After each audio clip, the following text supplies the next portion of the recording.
On today's episode, we are going to talk about the Super Bowl or super taxes. We are going to talk about consumer spending and streaming services. Is it a la carte or a la expensive? Tony, what's going on, man? How are you? What's going on, man? What's going on? Another week, another week of interesting topics out there to talk about. Yeah, I mean, the one topic is we watched the Super Bowl. Yes. And then, some of the winners are getting wiped out on their checking account. We'll talk about that. How miserable it is to work and play and live in California. Yes. And that could be coming to us. It could be. It could be coming to us if Newsom if he were to run for president and get elected. Things could get really expensive. Which is wild to me. Yeah. It really is wild. Right? We'll talk about it. Yep. We'll talk about the consumer slowing down. Yep. Right? Are they slowing down? I don't know. I have a take on that. And then streaming services. Man, before the show started, we got on a soapbox and we got. You want to do a streaming service venting session or therapy session? Yep. We got it for you at the back end of this. So, all right.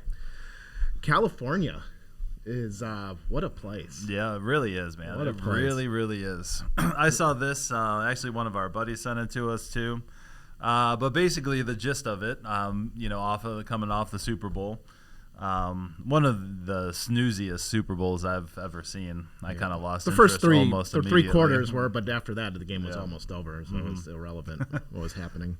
But so we talk about taxes being out of hand in California. So basically, it's going to cost Sam Darnold money to win the Super Bowl in the state of California. Yeah. I had to jump into this, and I'm like, how is this even possible? So in California, they have what they call a Jock tax, right?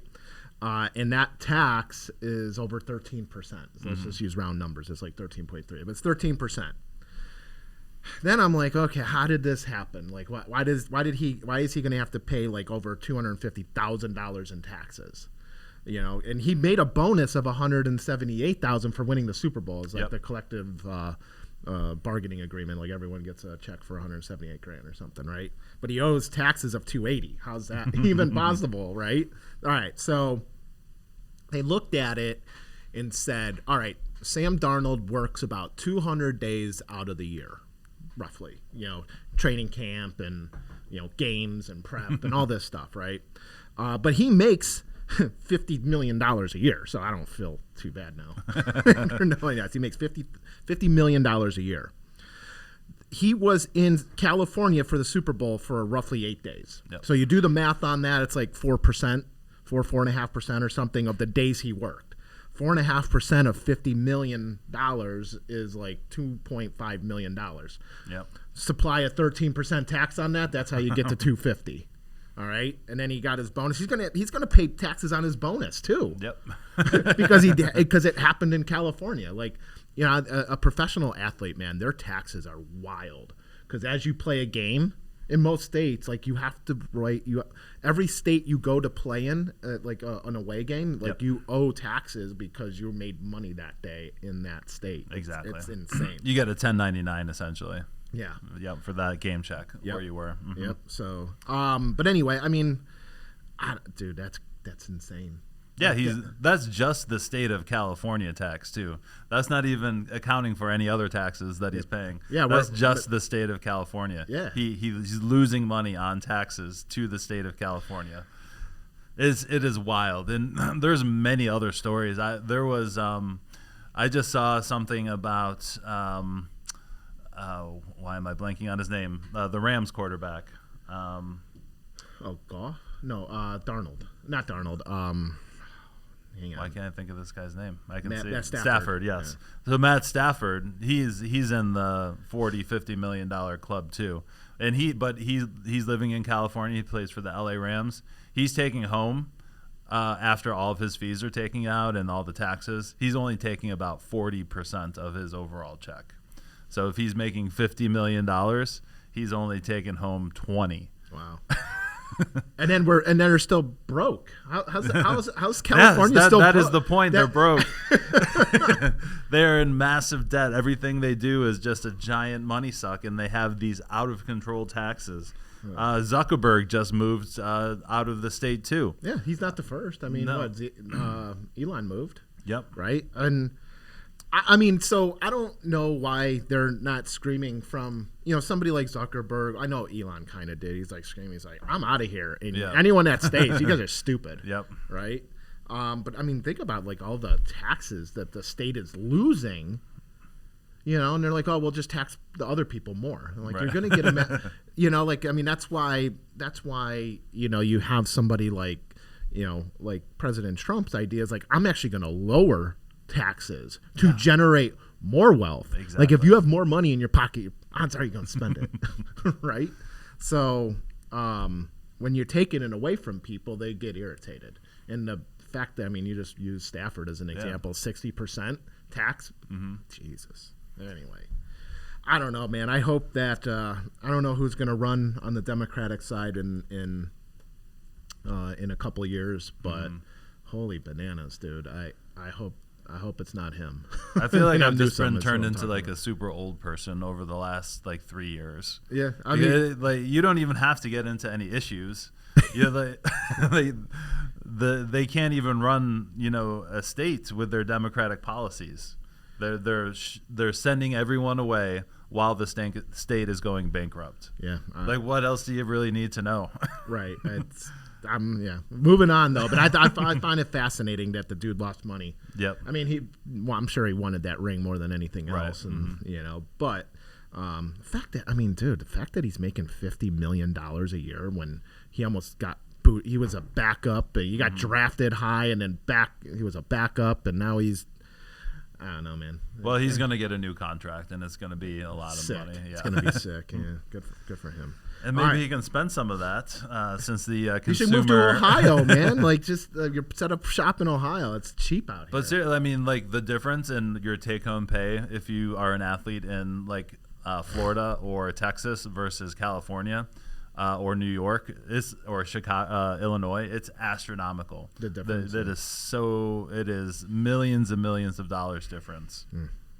That's why that basketball owner, Steve Ballmer, has to pay his guys under the table with their secret charities to make up for all the taxes that they lose. Man, that sounds like a whole different podcast. I got to learn more about that.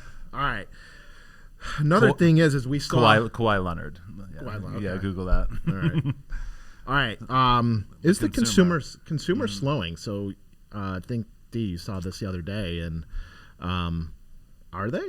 Yeah, it sounds like we might have come to the same conclusion on this one. Okay. But yeah, so basically, they were looking for 0.4% growth, and it was flat essentially, and that was for the month of December. Month of November, I believe it grew like 0.6%.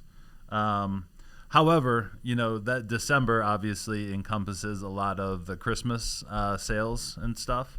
And while we did have a record year this year, we also had a record year last year. Yeah. So it is. It's hard to keep on breaking records. Exactly right. Exactly. So right. They're looking at the acceleration on growth. Yep. I mean, you could argue like there's been, wage growth is behind inflation. Right. Right. So that is a headwind.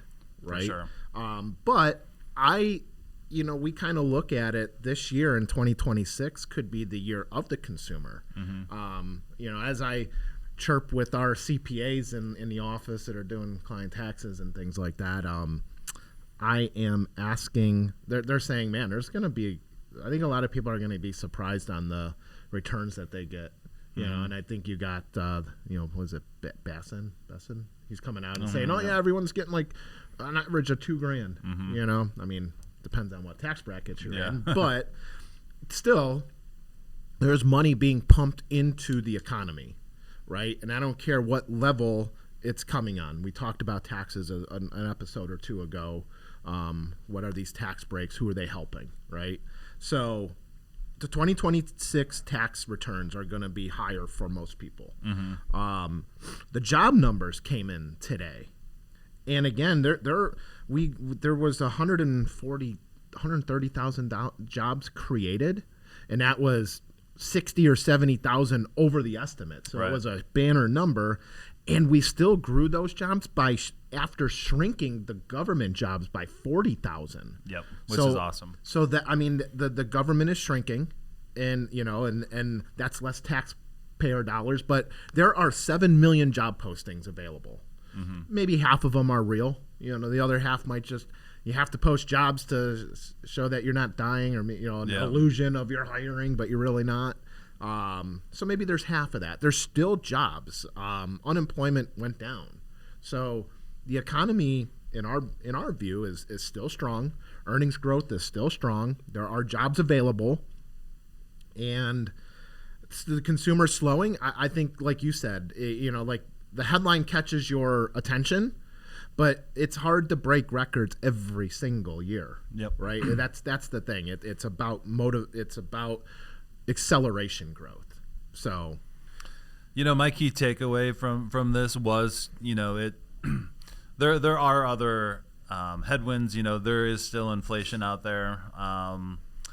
So you have been hearing like, hey, maybe the consumer isn't as strong as we thought.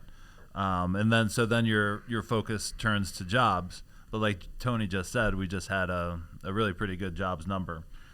So wage growth is something we're definitely keeping an eye on for sure. But quite honestly, in the taxes we've been talking about for a while, quite honestly, it's I know we keep talking, hey, we got to be careful. We're towards the top. Strange things are happening, gold, silver, all that good stuff. But, in actuality, there's a lot of good news out there. And, it's going to take like a slowdown / recession to stop this. And I don't really see one on the horizon. No, quite honestly. I mean, everything is still clicking forward. Everyone's like, hey, we had 3 banner years in the market. And the market is poised to be positive again this year. I don't know by how much or whatever, and we're still expecting some volatility because of midterm elections. But the average, and we talked about the statistics. The average inter year correction is somewhere around 12%. Mid-year terms are 16. So I thought it was coming a couple weeks ago when silver and gold fell off the table, and then somebody picked it back up and put it back on the table. Yep. So you almost can think about conspiracy theories on why that happened. Like for some kind of profit taking, or somebody who bought at 5,200 and be like, oh my God, it's 45, sell. Who knows? But anyway. I don't believe the consumer is slowing. Yep, I agree. I think we are still either even. I guess it is acceleration growth, so they could be slowing. We'll see. If we get all these tax returns, the tune can change. For sure. So we'll see how this plays out in a few months. Yep. So. All right, man. And then one last topic, streaming. Man, what a soapbox, like I said. Before we hopped on here, man, we bounced all over the place. So what do you got for me, D? Yep. So, there's lots of topics we can talk off of this, but, basically there was the Netflix trying to buy Warner Brothers, essentially. And Paramount has recently come in to try to make the deal with Warner Brothers instead of Netflix. So basically, there's new news on that. They're offering stuff to sweeten the pot for Warner Brothers, essentially. What does this mean? All right, let's cut to the chase. All these deals, who's involved? What does that mean for me? Because I cut the cord and got rid of cable because it crested $300 a month with internet. Okay, but still, it's like over $250 with AT&T Uverse. How's my life going to change? So I think the initial deal with Netflix and Time Warner was really going to be the nail in the coffin for the movie theater business, for sure. Isn't that crazy? It really is. We were talking before, like how we used to go to the movies once a week. We'd die to see a trailer, what the new movies are coming out in over the next few months and ramping up. And, it could have been 2 to 4 times a month you went to the movie theater when you were especially when you were young and high school days. Like we would go with friends all the time. We get dropped off. We might take my 6-year-old daughter whose birthday is today. Yeah. Happy birthday! Happy birthday, Emma. But like maybe I don't know 3 times a year for some kind of release or whatever. Yep. But we saw Moana. Yeah, something like that. Yeah. So the Netflix hates the movie theater model, so that was going to be the deal there. But basically, Warner Brothers is HBO Max. So there was initial talk of Netflix and HBO Max essentially merging together as a bigger platform. Obviously, going to cost more money and have a better chance to price gouge you if that is the service that you want. Yeah, I mean, I'm just hearing all this stuff, and I'm hearing monopoly. I was paying over $300 a month for cable. I am cut the cord. Now I'm paying $180 with the internet. Well, just always include the internet because you need it to stream, right? I'm paying like $180. Am I saving money? Yeah, but not as much as I thought I was going to. All right, so and then this kind of catapulted into like, hey, movie theaters are going away. And then our engineer started talking about how Amazon's going to open an Amazon store. So the brick and mortar stuff is coming back. He mentioned how books are coming back. Barnes and Nobles are actually opened a few bookstores. 67. I'm actually surprised on how often my daughter goes to the library. My kids go every week. I never used to go to the library at all, ever. Like, and then I'd forget to take the books back and all that stuff, man. Yeah. It's just, I think it's this reversal, this old soul generation coming through. That's what I'll have to call them. I don't know, but I think it's wild that they're going to open like an Amazon store. Like some stuff is reverting. We're getting rid of movie theaters, which was a staple, and now we're bringing back like the Kmart experience with Amazon. But I think our engineer said he goes, it's going to be more of like a walking in an Apple store and its experience and. The experience of buying toothpaste is coming to you soon. So I've never really added it up before. So I'm paying $82 a month for YouTube TV, paying $40 a month for the Disney Plus bundle, Disney Plus, Hulu, ESPN Plus for the wrestling pay-per-views, $16 a month for Paramount Plus, $30 a month for Netflix, $16 a month for Peacock. And I knew I was missing one. I'm paying for Amazon Prime.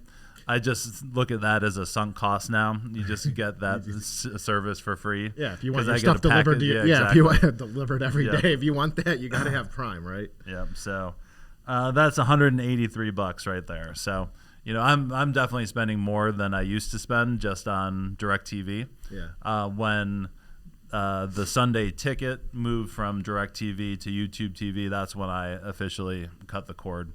I hate it. It's more difficult to bounce between services on your TV. I don't like anything about it. Yeah. And actually, I think I'm going to cancel YouTube TV just because I don't really watch it. I have ESPN if there's sports on. Those couple other ones have local networks, but I'm to the point where if I don't have the service, I'm just not going to watch it. Like I'm so sick and tired of trying to figure all this stuff out. It makes me sound like I'm 100 years old, but it is just such a bad consumer experience all the way around. I kind of dialed in on the Hulu because I get my golf channel, I get like a lot of sports channels, things like that. Disney for the kids. We just got Netflix Netflix been around for a decade plus, and I just got it. Classic Tony right there. Yeah, and then Paramount Plus. That's it. That's all I think we're rocking. And, Paramount Plus I have gotten recently, and I actually have enjoyed it. They got lots of good stuff on there, and I was catching up on the Mission Impossible movies. Oh, nice. Yeah, so Paramount Plus is pretty good. Yeah. One of the few good deals I feel is out there. Yeah. I've had HBO Max a couple times, and I just never watch anything on there. When we were into cable, that's the first thing we hacked. It's like there's like they have 4 different HBO channels, and there was always something crappy on. Like very rare. Once a month, they'd have a show or movie I'd want to watch. This is terrible. So, but yeah, my kids don't even know what live TV was like. It's very strange. Well, that's why I have Hulu, because I get the live, you get the live through I Hulu, get the live the Max package, just so I can watch live stuff if I need to or want to. So. Yeah.